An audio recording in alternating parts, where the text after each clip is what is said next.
All right. Well, hey, good afternoon, everybody. Let me do one little show note here. I'm going to open up the chat so that everybody can chat with each other.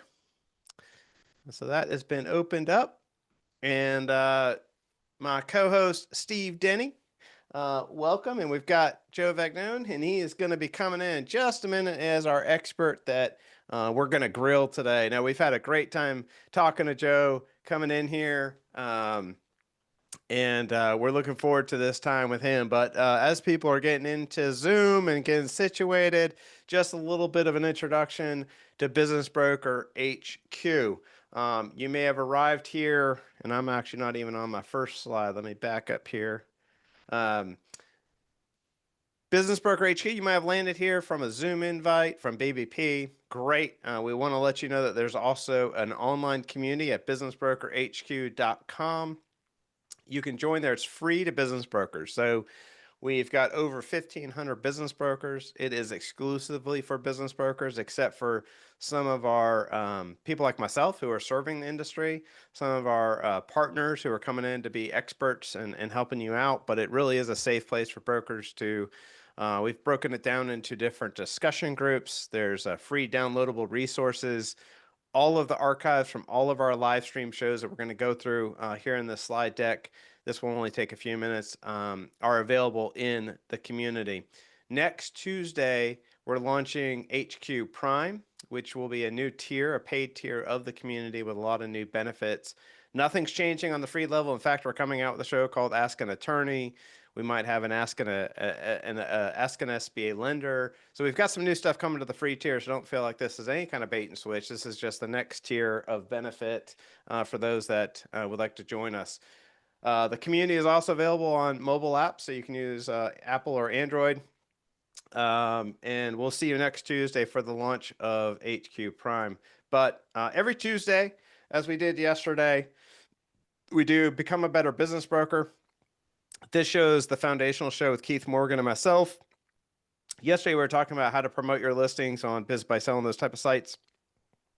Every week, I think the community coming together and talking about these things is elevating our industry. It's no credit to myself or Morgan or Keith. It's just collectively allowing the conversations to happen in different channels. Our goal is to elevate the industry and help everybody become a better business broker. So we hope you'll join us on Tuesdays. Next week, we're actually launching HQ Prime. The following week, we're going to be talking about how to manage multiple deals without dropping the ball. This is going to be happening next Wednesday. So this alternates with the show today on Industry Insights. Brand the Brokers with Ali Weaver. Great time to start because she is starting a whole new series next Wednesday. She's got some free resources, a workbook. You're not going to want to miss this. This is all about how to elevate yourself as a business broker, to position yourself to attract people so people are following you and know about you. And that's all about how to set up your strategic branding and marketing. And Allie is the expert in that. So that is a great show. It's every other week with Allie alternating what we're doing today, which is Industry Insights. We're talking food service contractors with Joe today. So that's what you're doing right now. And then tomorrow we've got Roast My Deal. Roast My Deal. Steve Denny was our first roastee, but I think he got toasted, so that's a good thing. It was great. It was awesome. And we would love to have you attend tomorrow. We'd also like you to submit your deals if you'd like to have your deal evaluated. It is great because you'll get a perspective from either a buyer or a lender, or we just have different perspectives on your listing, and people are asking questions from the community. You're going back and revising your sim, going back to the seller, and you're getting some exposure to the other brokers about your opportunity. So Joe, I don't know, maybe you'll submit one of your deals, but it really is good. Most deals get toasted. It's a fun title, but it's a great way to get peer reviewed of your listing. And we all benefit by coming together and going through that together. So I would highly recommend that. That's a really fun one. It'll make your deal better. It will make your deal better. Thank you, It Steve. will That's make your deal perfect. better. Yeah, I'm actually a little surprised. Like, we have plenty of deals to evaluate, but I'm surprised we're not flooded. I really think that we could almost charge for that type of service. I really don't be shy. Like, I would be wanting all my deals to get reviewed if I could. So don't be hesitating. Put it in the chat. We'll get in touch with you.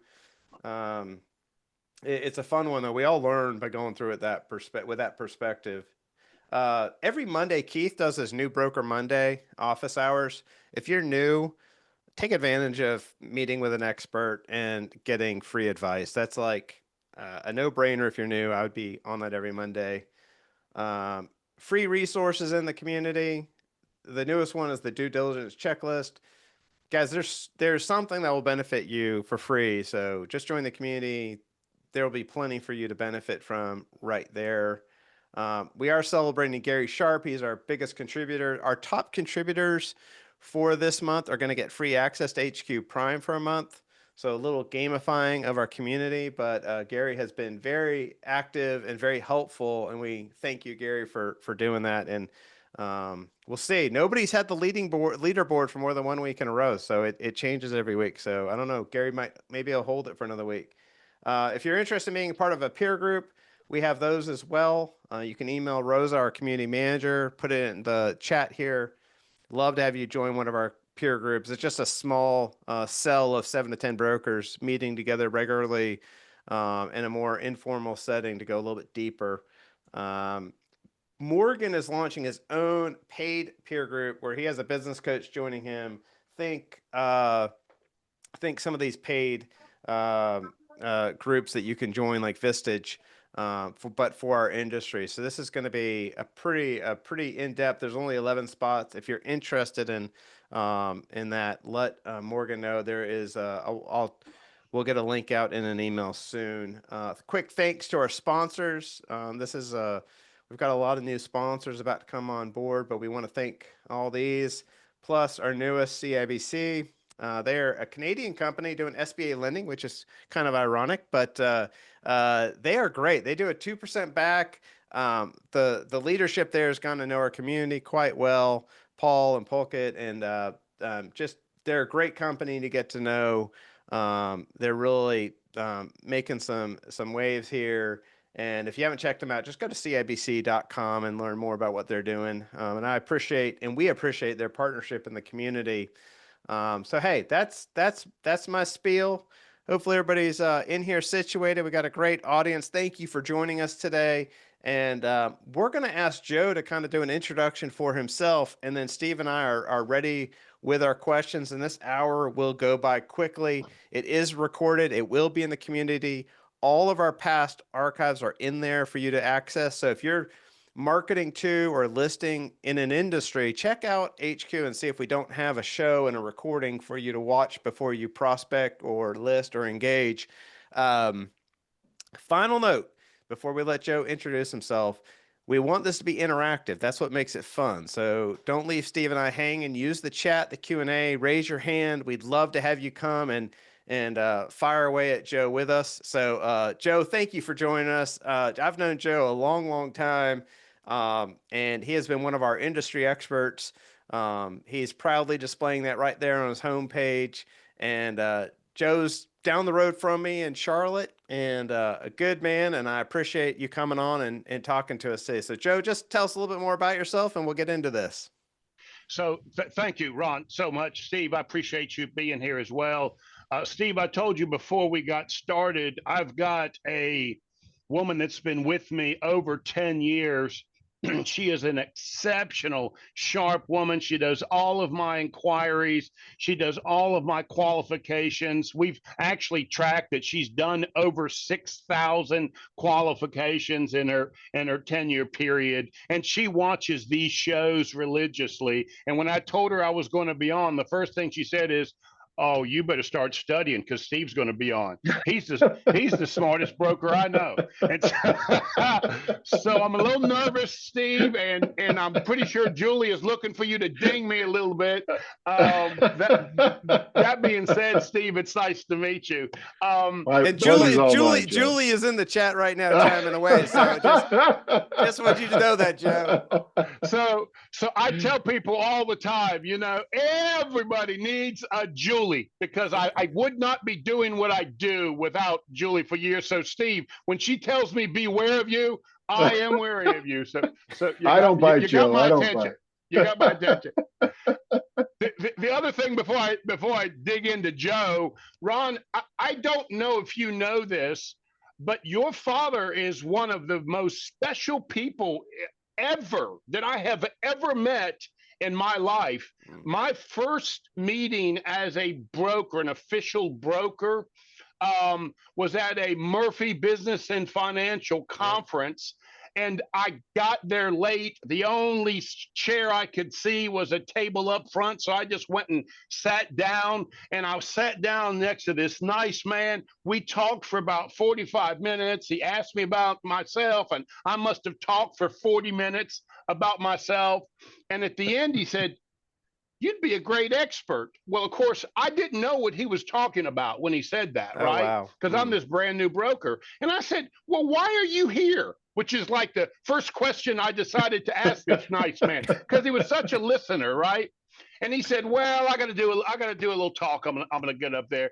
He was the keynote speaker that day at that talk. So that's how I met your dad. But I got something I wanted to show you. After I realized he was a big deal, I had him take a picture with me That's awesome. and sign this, and it is in my office even to this day. And I have actually copied the first, when I became a expert. It was such a big deal to me that your dad had approved me to be an expert, because never up until then I wouldn't have considered myself an expert, right?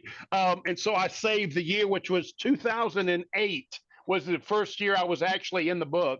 I wanted you to know that, Ron, because your That's father awesome. is Thank just a you. dear man to me. Genuinely, I'm not saying that because we're live. I'm saying that because he is just a wonderful, genuine man. And if there ever was somebody that moved this industry forward, genuinely wanted to help, it was your father. So I wanted you to know that. Joe, I really appreciate that. I would love to get a copy of that picture if you ever can take a picture of it. But Yeah, thank you for well, sharing that. I I appreciate made it. him sign it. He looked at me and said, "Do you really want my signature?" I said, "Yes, sign it." I What will a try great and get you story. a signature on that. So that being said, gentlemen, now that I've softened you up so y'all don't hit me too hard, let me I've been a formal business broker for about 25 years. I have been buying and selling small businesses for many years. I tell people I own a small capital investment firm years ago before there was a cool name for it. I was just helping people get in business and take a piece on the way in, and then do what I could do to help them, and then take a piece on the way out. And so I've been buying and selling for years. I tell people, and I love saying this, it's on my website, I have bought and sold, owned and operated more small businesses than anybody you're going to meet. And I know it's a big, bold statement. All of us brokers, if you watch Judge Judy, she calls that puffery, right? So I get it. I'm sure there's people out there that have bought and sold and owned and operated more than me.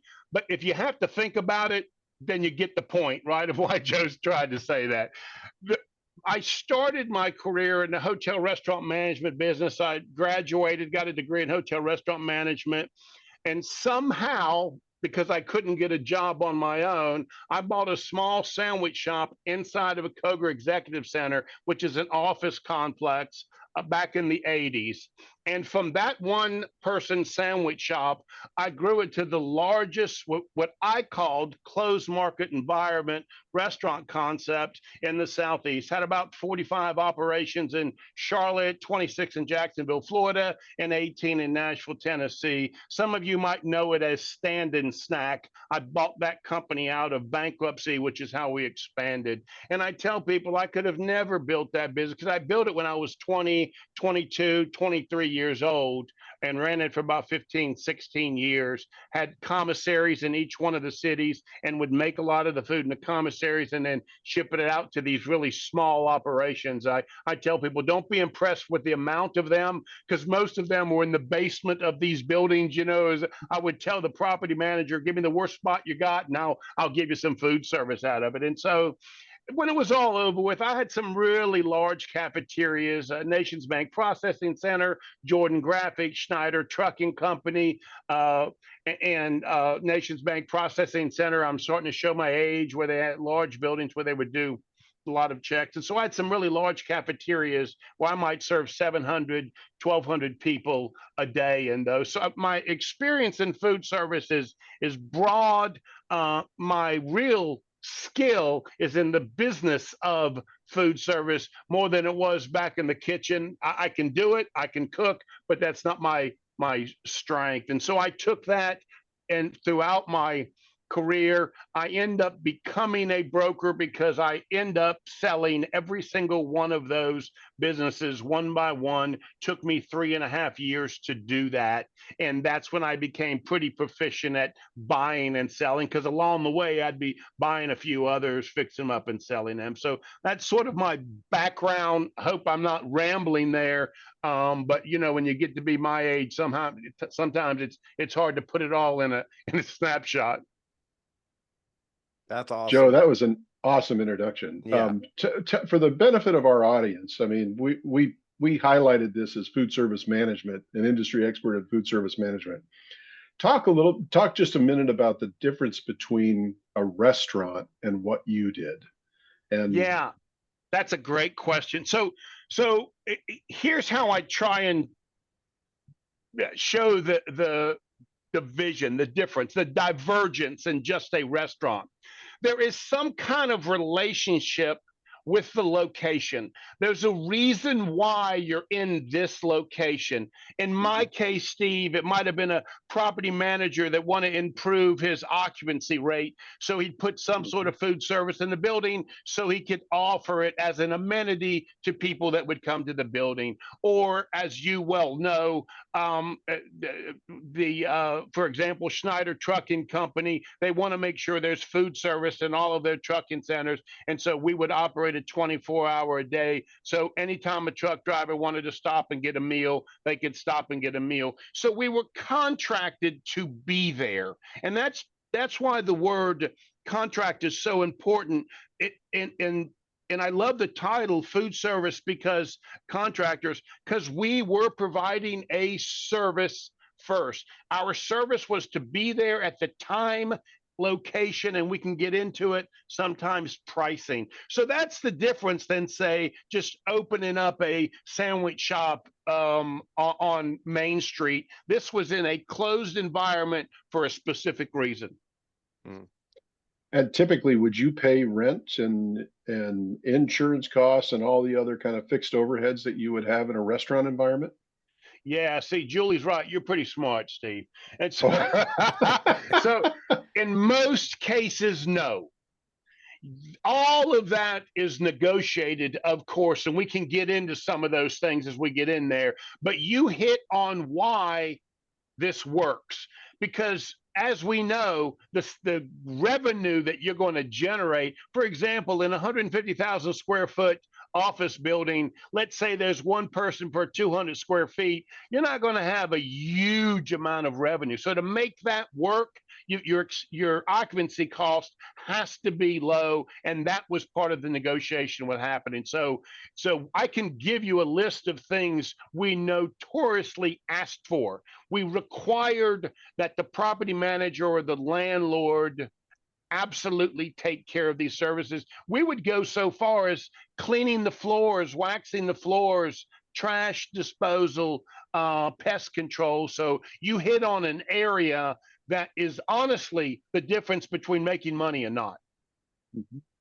Yeah, so a lot of those costs that you would have in a restaurant, pest control, trash, even sometimes equipment maintenance, sometimes the facility would own the equipment, right? The cleaning and what have you, all of those are covered by your landlord typically, and you're in general terms, you're not normally paying a rent, if you will, in like a fair market rent that you would if you were a restaurant. That's correct. And in fact, in some of my locations, I was getting a subsidy.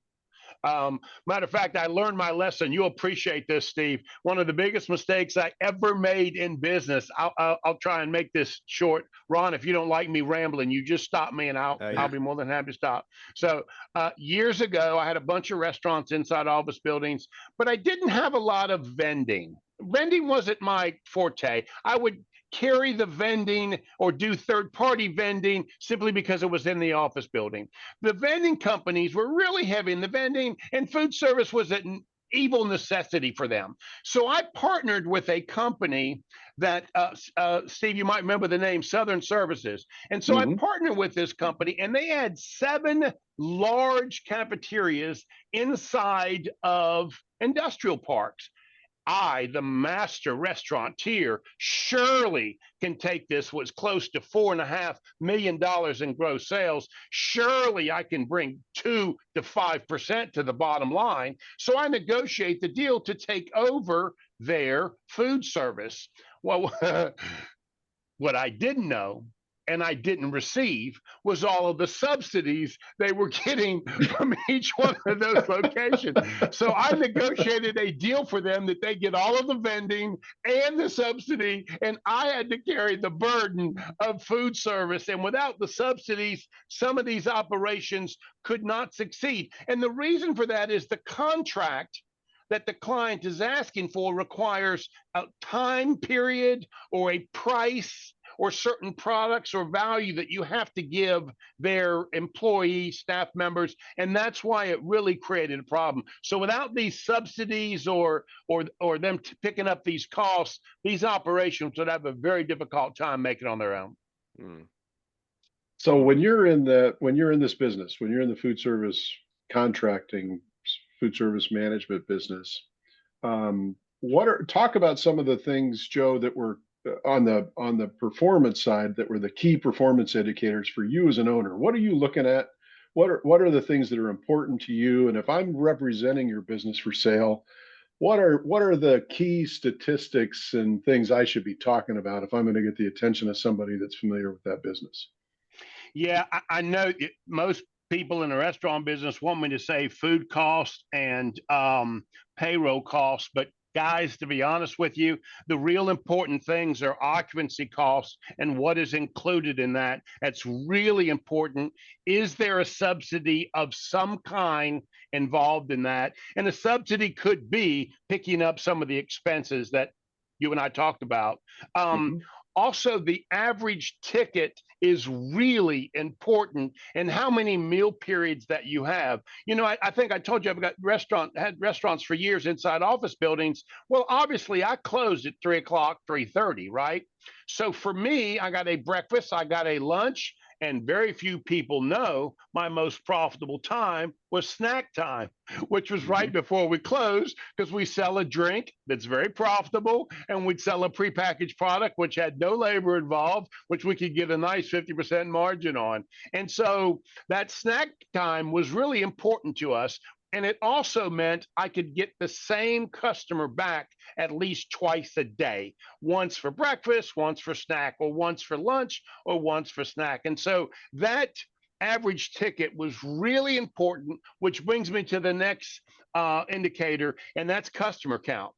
Because if I know how many people are coming to the space, it really makes it easy for me to figure out, can I actually make this work or not? You know, Steve, you'd appreciate it. My wife is a phenomenal, probably one of the top real estate controllers in the Southeast. I don't say that because she's my wife. It's because she's my wife that I would even know that, right? But she created some Excel spreadsheets for me years ago, and we would take a 150,000 square foot building, assume one person per 200 square feet, and then I already knew what my average ticket would be and how many times they would come. So I could look at a building and tell property managers, this is what my gross sales is going to be inside this operation. And so then I could decide what's the value of coming in that building and what should the subsidy be. And so because of that, to answer your question, these performance indicators are unique because you need to set them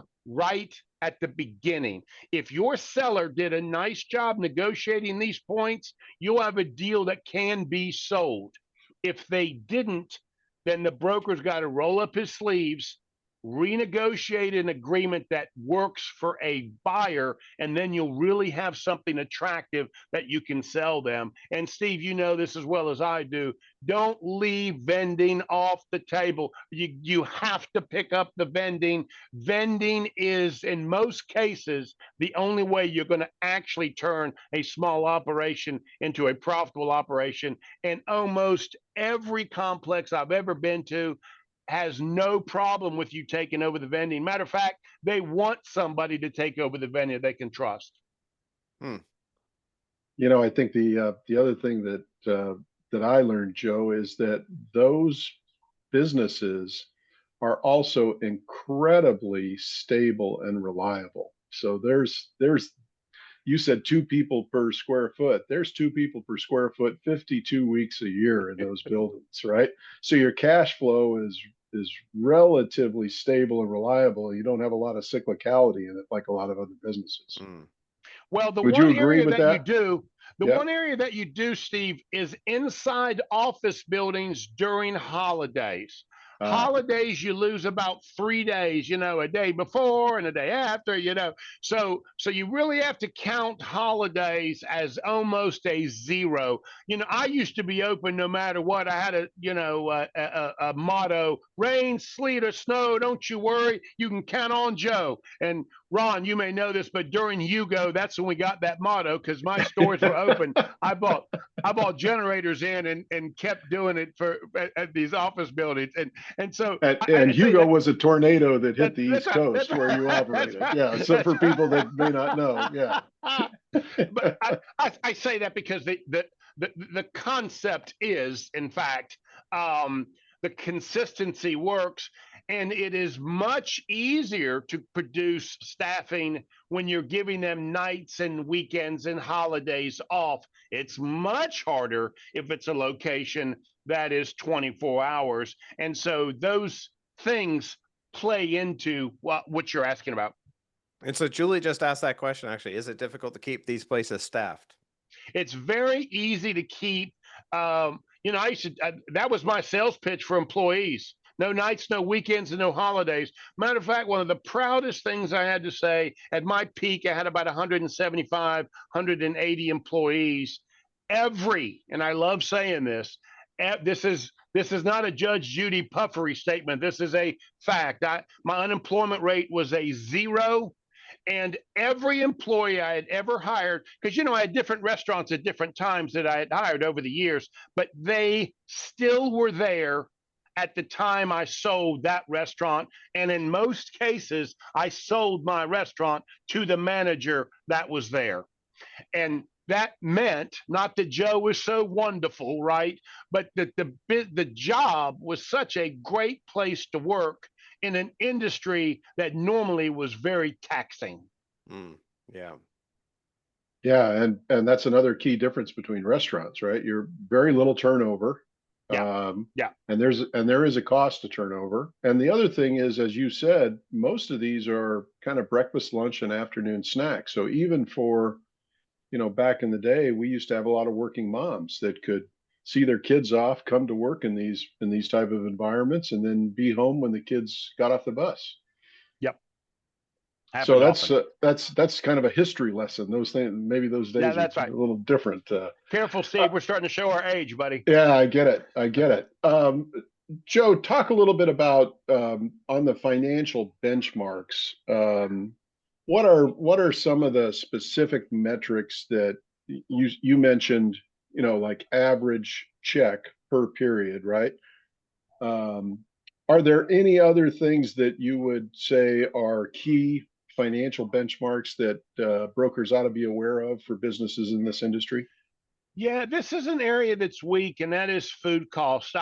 I must tell you, it's really hard, because at this level you can't buy at the volume. It's one of the reasons I had the commissaries, because I was buying at a level. The problem is, and please guys, don't go out and recommend that your client get a commissary, because I had the cost of the commissary. I could buy it really cheap, right? Joe could be this great negotiator and get the lowest price, from the suppliers and the vendors.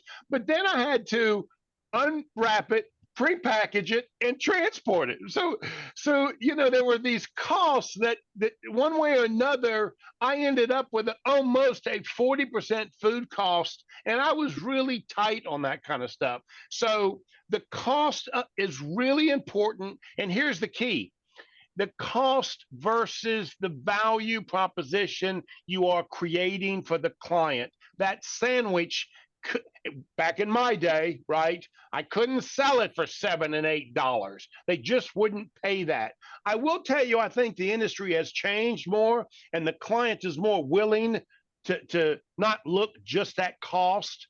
But you have to make sure what the final product that you make and the customers finish eating it and they're walking out of your operation, do they feel they got value? And so that's got to do with cost and menu pricing. And a buyer needs to really look at that. And a broker needs to feel comfortable that there's room for improvement, because that's an area in which you can talk to a buyer.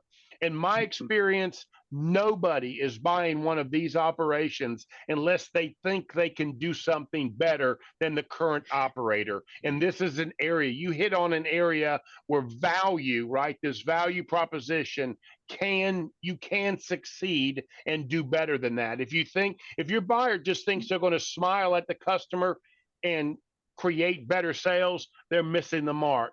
But if they start talking to you about products and services that they're going to provide that aren't there, you've got yourself a good buyer. And quite frankly, that's how I used to market these all the time. Here's a list of things you could do. Now, Julie and I, we call those broker opinions, right? And we put it into our confidential memorandums. Do you care what Joe thinks? Here's the 4 things that we think you should do for the future. And so if you do that with these small operations, these areas are really good.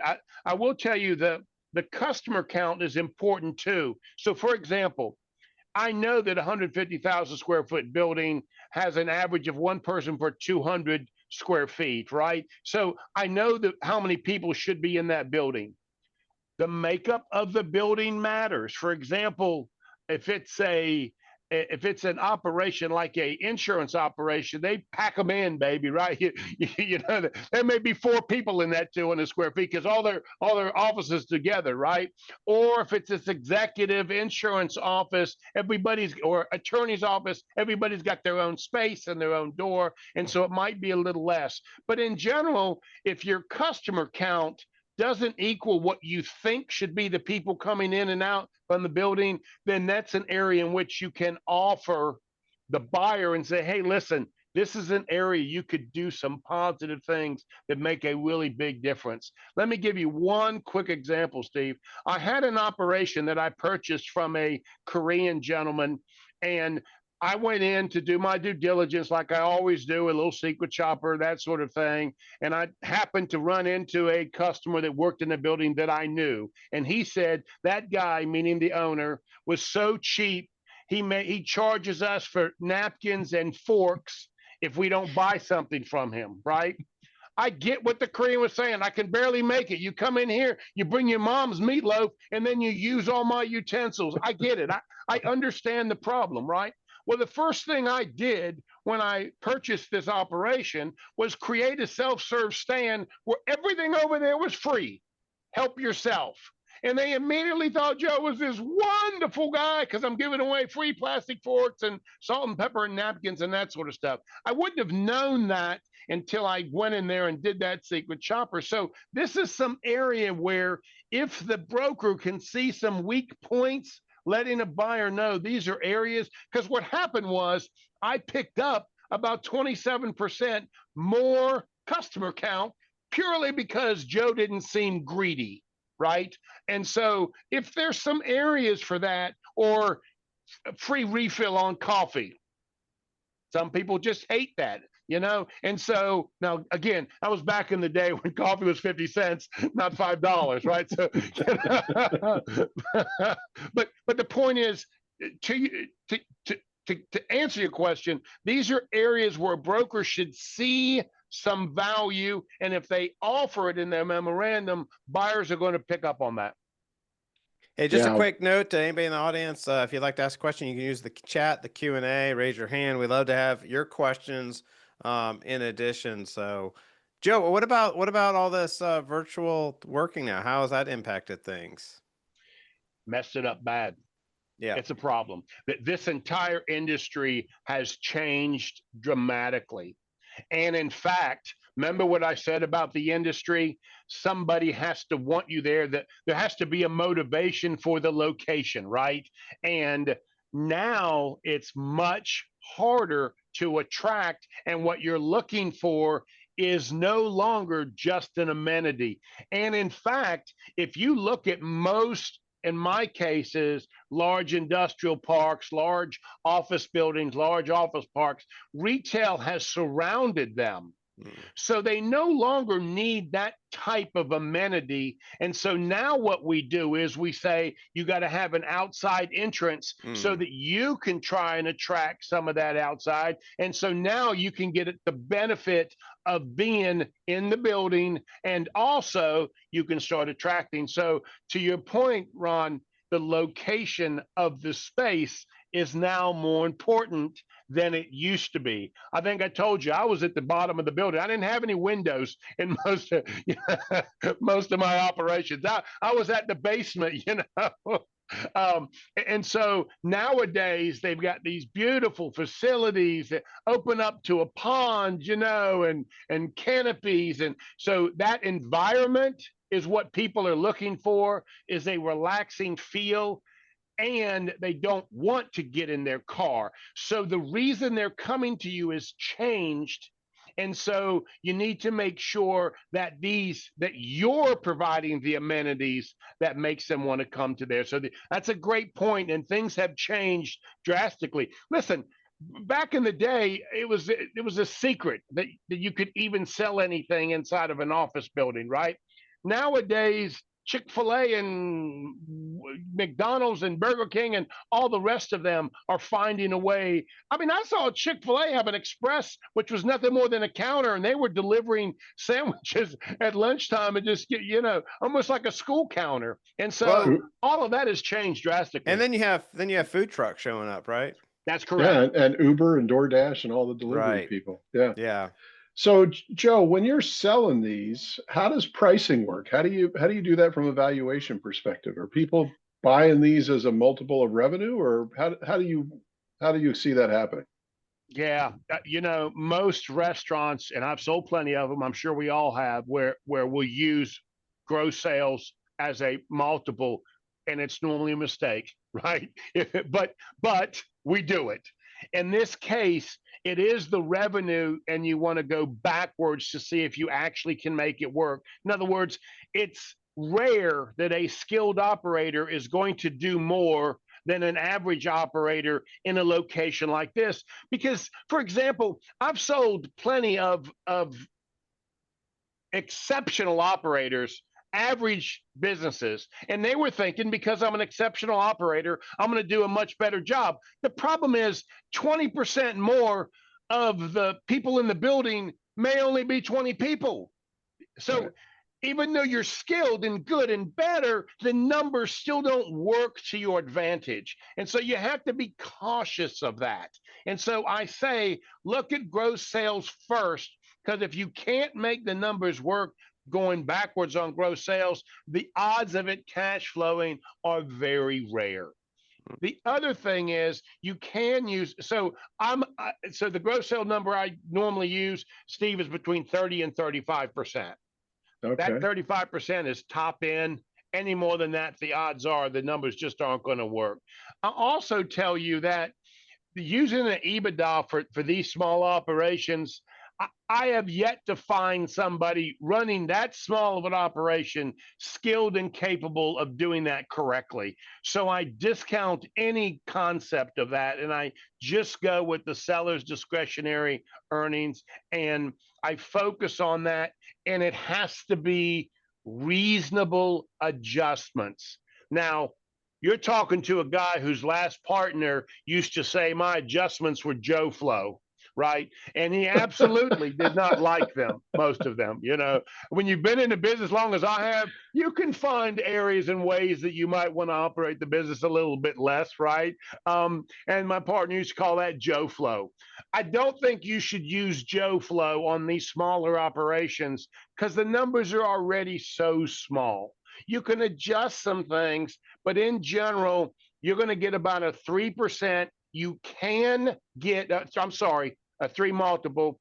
You can get a 4 multiple on a reasonable seller's discretionary earnings if you remember correctly, the tenant mix and the location is good. Let me give you an example. I had an operation inside the Social Security building and Cobra Executive Center off Albemarle Road. Well, the office building was 170,000 square foot. It wasn't a huge building, right? And so my operation wasn't that big. But because Social Security is in that building, we've got 7,000 people a day coming to see Social Security. So now the value, the potential for the tenant mix is much greater. And then also they had outdoor seating and they had a nice setting, right? And also the way the setting worked, it was easy for people to sit and wait while their cousins or nephew was going up to the Social Security office. And so that's a great setting. I might give you an extra multiple if those settings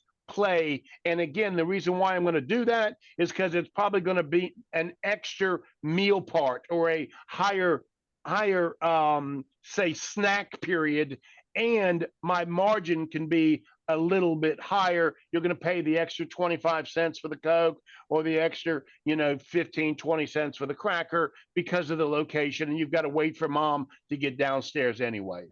Does that answer your question? Absolutely. Absolutely. It kind of leads me to, like in restaurants, is there a pretty good amount of seller financing that takes place in these deals as well? You said that without smiling, Steve. You're not going to get these finance. It's not going to happen. Let me do it this way.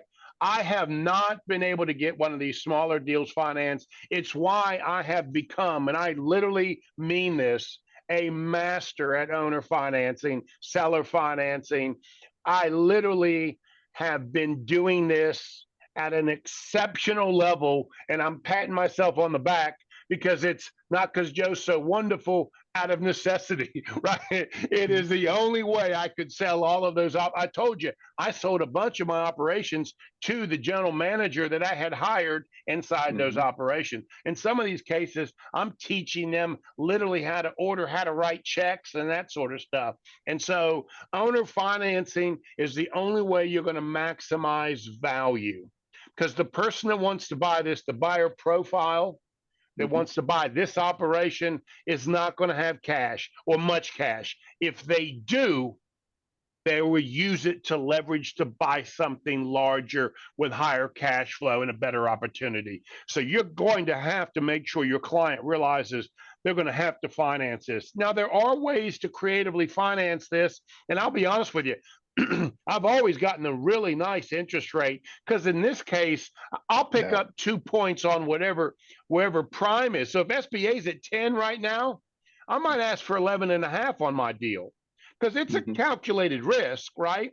And so it works to my advantage to go ahead and finance this. The other thing I do is, and this is really important, we put together what we call we put together triggering events.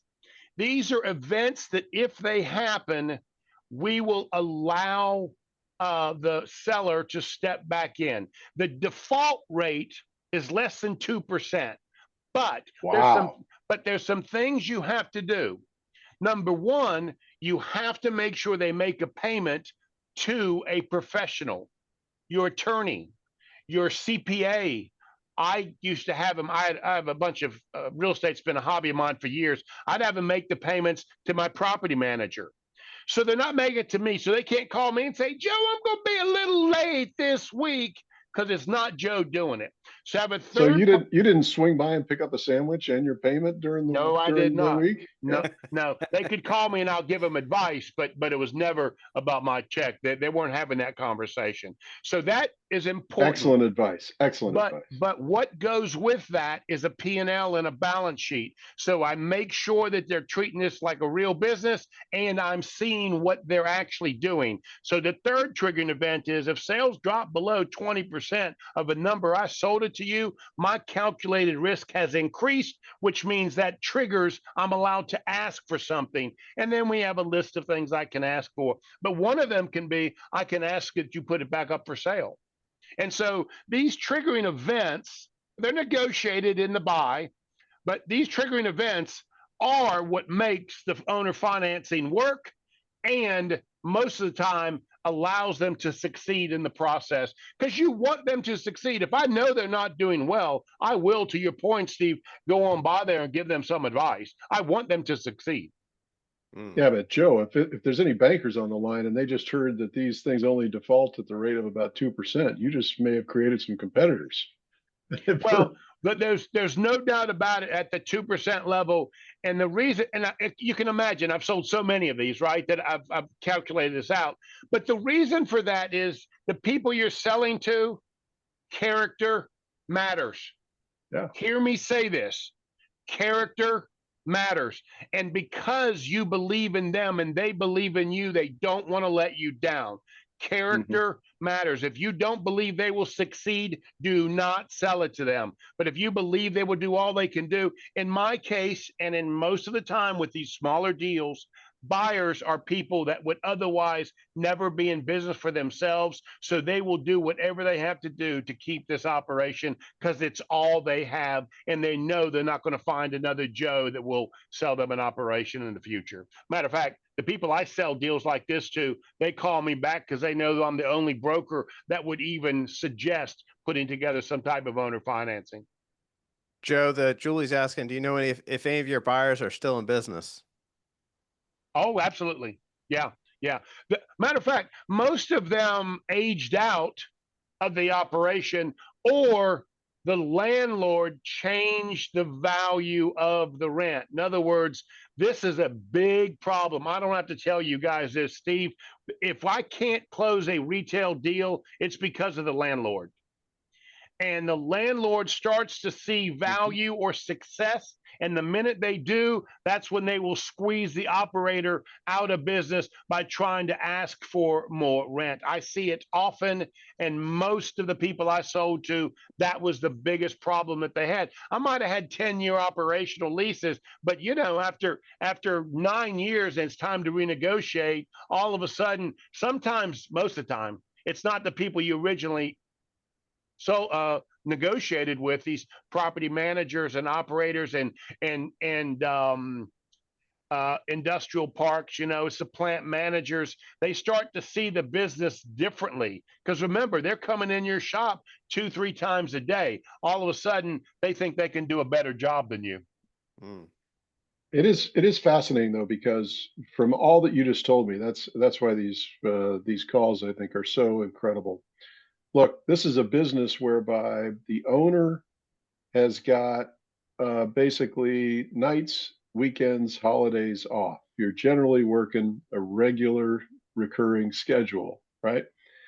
In the food service business, that's almost unheard of. That's very, very rare. Secondarily, you've got customers that you're seeing 2-3 times a day routinely. So you're creating relationships with your customers, right? That's correct. You've got customers that keep coming back and back and back and back and back. And that helps you be successful in terms of just your ability to pay attention to their needs. I'm sure, enables you to have what they want as they're coming back in on a regular basis.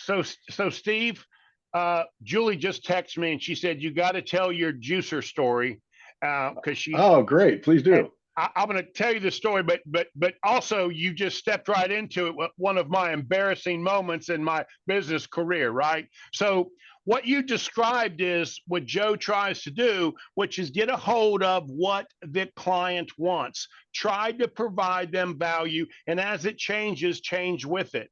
But that's so tricky because you're a small operation. You cannot be everything. That was the biggest mistake I made. One of the mistakes I made, this beautiful young woman comes in and she tells me that I've got these operations that sell a lot of breakfast, and she's got this automatic orange juicer machine. You just put the oranges at the top, turn on the button, that baby starts to work, and boom, you got orange juice right there in the glass ready to go. And all you got to do is just hand the customer 2 oranges and they go do it themselves, and people love and enjoy watching that. And I said, ma'am, you're correct, I'll take 5 of them.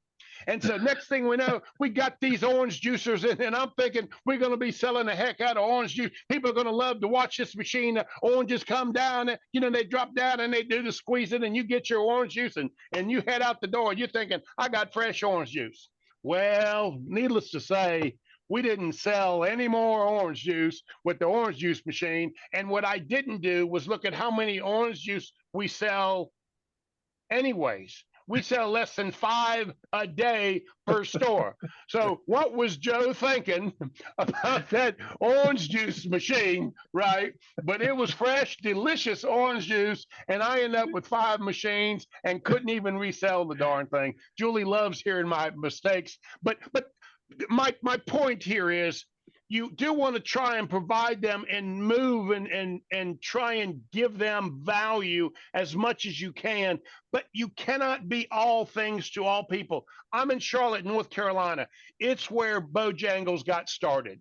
For me to try and sell a biscuit would just be almost suicide. So I got to sell a breakfast sandwich or a breakfast muffin or something, right? But to try and compete at that time with a 99-cent sausage biscuit was almost impossible. So you have to be cautious and careful of what you're doing. And my orange juice mistake is one of those. And a lot of times you can see the mistake as a broker. You can see those are 3 things or 3 items they should not be selling. And if you do that, that's part of a broker recommendation. Pull those things out. You'll immediately reduce costs if you just or waste if you pull those things out. I love Yeah. it. But, as you said, you sell 5 orange juices a day. So you've got this relationship with the customer. Your business is pretty much the same day after day after day. There's a lot of reliability to it. These can be great opportunities. Now, when you're marketing these, when you have these opportunities and you're marketing them, did you specifically target a certain type of individual if your owner didn't buy it, so that you would get that person in to take a look at it? See, Steve, Julie's right. You're brilliant. You're exactly right. The buyer profile is a retired man or woman that wants something to do and it's close by their home. They don't want to make a lot of money. They want to make their chocolate chip cookies for the afternoon. They got a brownie mix that they think is fantastic. They got a pretzel sandwich that they think people are just going to love, right?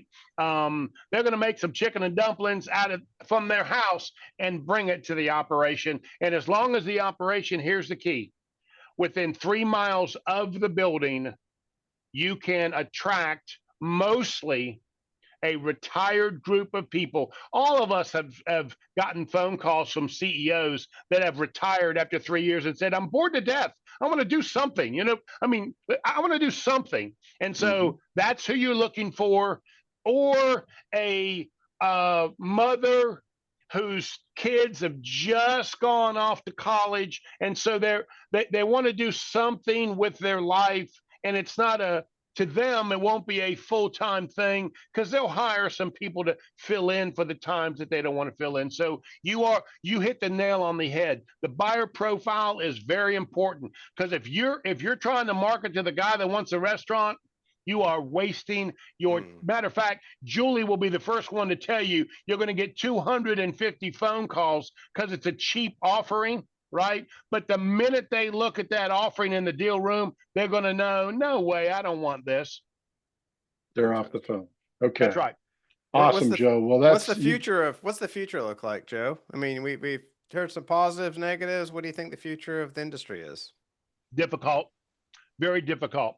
You're gonna have to do the same thing that all retail is doing, and that is you have to provide in your environment and your space not only an amenity but an experience. And in most cases, the experience in an office setting is sort of a getaway, a place to relax or get out of the way. One of the things they're doing is bringing back, I know this sounds silly, but bringing back video games like Pac-Man and what's the one with the snake and and so people can mentally just they'll grab a sandwich, but they're really there just to put their mind someplace else or sit by the lake and just relax for a moment, or maybe you've got some relaxing music on on the speaker or something like that. So the future is not just the food service, because they can get that value anywhere, and they can even get DoorDash to deliver it. It is providing that experience, which means the location matters, the building makeup matters, and the location of the space in the building. Those things are very important. Or Ron, this is a very difficult industry to succeed in. Mm. And So you are, Joe, go ahead, I was going Steve. to say no, one go, more thing. The good news is the good buyer doesn't have to make a living. They right. just got a cash flow. So that's the good news about this, right? The good buyer isn't having to make the living.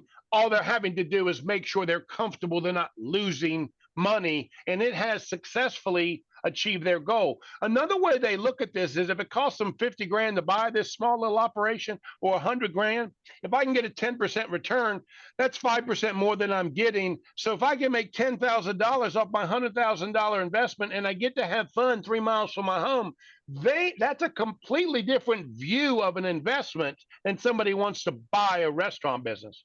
Yeah. Mm-hmm. Yeah. Mm-hmm. So Joe, lots of great benefits, obviously, to this business, and you've told us how to finance it. Tell us, what are the red flags? If one of these opportunities walks in our door, what are the things that you say we gotta throw up the red flag and say, no, let me Yeah. invite you to meet my competitor down the street. Yeah, go straight to the lease. Go straight to the Okay. contract. Just that you listen. You don't need. You don't even need to have a conversation with the seller until they send you a lease and you get a chance to look at it. The second thing is ask the seller, what would you change about this lease? Because almost every one of them know the mistake that they made. Those two things are important. If you don't like either one of those, a buyer will not like it either. Wow, And if that's what an amazing insight.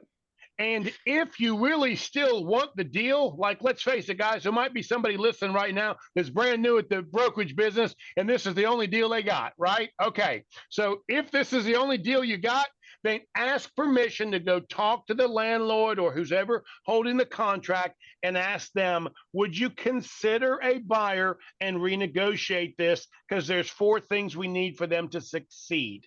And you would be surprised how often those landlords appreciate that conversation, will help you create a agreement that you can now sell. And in fact, what you're creating is something that is better than the seller had.